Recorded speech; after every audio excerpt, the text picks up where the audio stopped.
Terence, design strategy. Means it will be great to understand a design strategy, and we will get some questions from the audience also on that perspective. But do you want to start explaining us how do you think about design strategy to start with? Yeah, yeah, I'll do that. And I sent you some slides. You can go through those slides for me. Yep, But right now your slides are broadcasted. okay, very good. I can see it, so I'll prompt you on that. So what I want to talk about today is design strategy, yes, but it's kind of a focused, a narrowly focused aspect of design strategy that I think sometimes, believe it or not, gets overlooked by designers, and that is form factor. The design strategy around the form factor of the product. I'm a firm believer in letting the form factor of a product speak to the consumer based on where the consumer is. Right? We all are immersed in the notion of design thinking these days, and that's great. You know, back in the 90s, we used to just call it observational analysis, you know, starting from where the consumer is, as opposed to starting from where the product, you know, takes you. But what I see a lot of designers doing, and I get lured into this sometimes too, is you get so enmeshed in the forest that you don't pay attention to the trees. And so I want to talk about that a little bit today. And how do you use the form factor that you're working to advance the strategy that you're trying to promote? So, and the whole notion there is the notion around storytelling, right? You're probably all familiar with the semantics design movement that the Cranbrook designers were popularizing back in the 80s. That's kind of the root of this, and so let's just take a look, if you will. Go to the next slide, Jivak. Let's just take a look at this. You know, as we're raised, you know, from the time we're very young, you know, we're laying in our beds as a 5-year-old, and what are we surrounded by? If you're a boy, you're surrounded by, you know, your masculine boy toys and your boy paint colors on the walls and your boy posters. And those visual images are very different than what your sister in the other room is surrounded by. And the sister is surrounded by, you know, the Barbie motifs and the soft rounded forms, the pastel colors.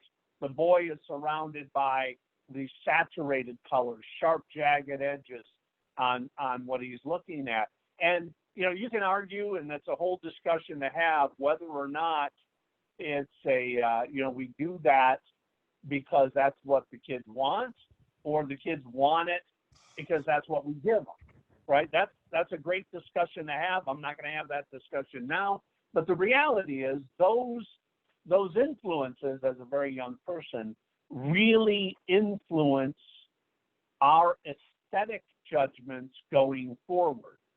And so if you're designing products that are aimed at men, those forms and colors and textures that you choose are going to be very different than the forms, colors, and textures you're going to use if you're designing a product primarily for a woman. So from a strategic standpoint, understanding for whom it is you are designing the product becomes very important. And obviously, sometimes you're designing it to be ubiquitous. Okay, great. But a lot of the times you're not. And it's a continuum, right? It's not all one thing or the other. It's a continuum. And the first thing I would challenge you to do is decide where it is on that continuum that your product needs to land. Because in the end, what you really need to do to include into your design brief that you're going to be communicating to upper management with is a notion of what does success look like. Let's agree up front what a successful form factor is going to be so that we're not arguing at the end about personal preferences. And I mean, we've all been there. I certainly have. Because a lot of times, me in particular, you design the beautiful object. You design an object that you believe is going to be desirable to the consumer, but there's no basis on which to defend that in a larger context other than personal preference or personal taste. So again, having that agreement up front as to what does success look like is going to be very important. And then, Jivak, if you could go to the next slide. So another thing I would have you consider is, what is it that is going to elicit passion or desire in your audience? If you're designing a piece of electronics, for instance, are you designing this for a electronically novice consumer or a savvy consumer, an electronically savvy consumer? I go back to my mother, who passed away last year. The last couple years, trying to find a cell phone or a TV remote that she could understand and that she could use with her vision capabilities and her hearing capabilities, and something she could touch and manipulate with her arthritic fingers. I mean, it was absolutely impossible. Sprint didn't even have a simple phone that would just operate in a way that she would understand, and it really led to her being isolated. It led to her not being able to change the channels on the TV for fear of pressing the wrong button and ending up in digital and then not being able to get back to where she wanted to go. So understanding for whom you're designing and what references are they going to understand, and more importantly, will they appreciate? All right, I'm showing some examples on the slide you're looking at there. The whole idea of, evocative forms that are evoking something else that they would understand. I love, it's just a concept I understand, but, the USB flash drive there, which is the shape of a file folder. File folder holds information. If I was dealing with someone who was not tech savvy, I would say, well, this holds the information. Oh yeah, well that makes sense, right? So again, design thinking here, going from where the consumer is very important. And then of course, iconic design, we all understand that. I think it's probably the most overused term I've ever heard, but because there are so few icons of design. But for those icons of design, is that notion, is hearkening to those icons something that would be appreciated by your target audience? And I think that's something to consider. Go to the next slide, Jivak. Another thing is understanding that your form communicates. Even bad forms communicate something. But if you're going to design, for instance, a product that can be very dangerous, you don't want that to look overly friendly. You don't want it to look like a toy, right? You want it to look like something that needs to be taken seriously, something that needs to be treated with a little bit of caution, right? The examples I'm showing with the lawnmower and the iron are great.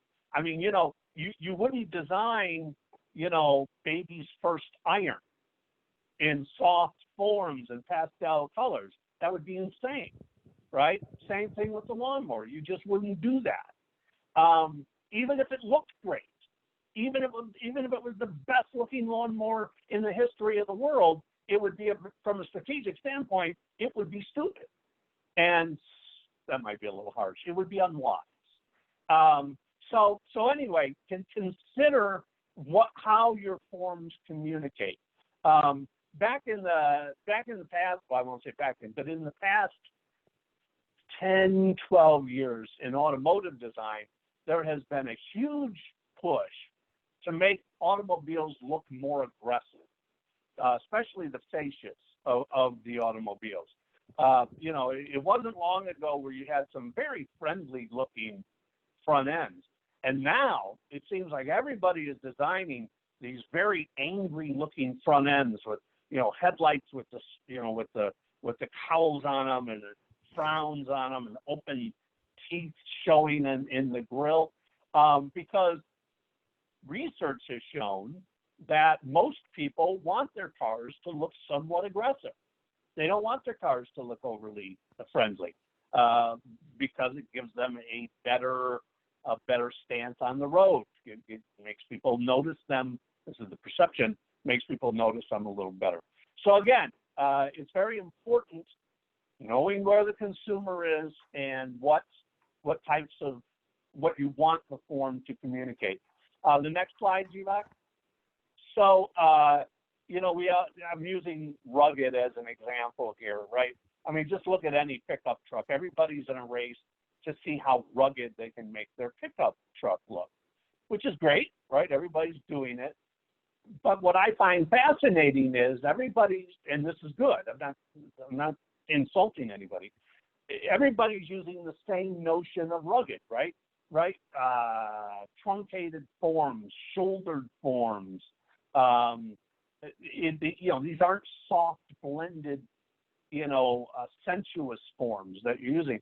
And we all have an understanding, and I think we can all agree, that looks pretty rugged. You look at a Tundra or an F-150, those are pretty rugged looking vehicles, intentionally so. The strategy was to make them look rugged. And we all have a common understanding of what a visual rugged aesthetic is, right? A pile of rocks, a mountain range. A mountain range with a bunch of piles of rocks on it. Those things look rugged. So that common reference becomes very important. Next slide, Jiva. Another thing to consider is from what era is your consumer coming, and what is the contemporary frame of reference that they're going to associate with. Back in the 30s, right, we all studied streamlining and design theory. But what was streamlining? Streamlining was really about making products look like they are technologically advanced, right? The DC-3 was the hearkened all this, I guess. And before you know it, the streamlining of products became ubiquitous because it was the contemporary notion of progress at the time, right? Go to the next slide. In the 50s, that all changed with the advent of the Korean War. The fighter wars over Korea between the F-86 and the MiG-15. That was carried in all the magazines. It was something everybody understood. And before you know it, that jet aesthetic, the jet age aesthetic, became the rage with designers. And it wasn't just a trendy thing. It was because those jet aesthetics, the tail fins, the jet engine cowlings and all that, those are the things that communicated technology. Those are the things that communicated progress at the time. Next slide, please. You go to the 90s, or the late 90s, the same thing, the Gulf War and the stealth fighter. All of them, you have these truncated forms all over the place. That was the progress. That was technology. That was how you made something look really technological. I'm almost ashamed to admit this. When I went to design school in the early 80s. And back then, the notion of technology and progress was embodied in the black box. I don't know if any of you remember this, but if you wanted to get a really good grade on your product, you would encase it in a black box. And because that was the notion of progress and technology. I just probably angered my my professors, but I think that's true. Next slide, Jivak. So the next thing to consider is what are the contemporary references? You know, so you have all these kids in junior high and high school today that are forming their aesthetic sensibilities. Well, what are those aesthetic sensibilities that they're forming, and what are they basing that on? Right? It's not the jet fighter. It's not the DC-3. It's something else. And I could start the biggest argument, you know, of the day here if I tried to tell you exactly what that was, because I sure don't know. But if I was sitting down to design a product for a millennial generation or a Gen Z generation, I would use an image board, something like what I'm showing here, with a lot of very minimalist, pure geometry, you know, very selective use of color. I would be very tied to this aesthetic if that was going to be my audience, and if my strategy was to communicate technology and progress. So I'm going to shift gears a little bit. Let's go to the next slide. I've been like everybody, I've been involved. I've been seeing a lot of what's going on with electric cars on the road today, and the direction that designers are going with those. And from a strategic standpoint, I think it's interesting that, you know, I think we're past the point where it was only the opinion leaders that were buying electric cars. I think they're starting to become more mainstream. And sure enough, the designs of those vehicles are starting to become a little more mainstream. The second generation Leaf is not nearly as goofy as the first generation Leaf, which was screaming, hey, look at me, I'm different. Because the people buying a first generation Leaf wanted to be known for driving something different. So having a somewhat unusual design was perfect for that audience. But now as it goes more mainstream, so does the design. The Volt is another example of that. On the counter of that, you look at the Tesla designs, which tend to be more mainstream from the beginning. Beautiful designs, to be sure, but they weren't screaming, hey, look at me, I'm different. Because what they were using as their major differentiator wasn't the form factor so much, it was the technology. And so the vehicle, the form factor of the vehicle itself, became an envelope for that technology. So in essence, the Teslas negate everything I'm saying right now, and yet they're successful. So take that for what you will.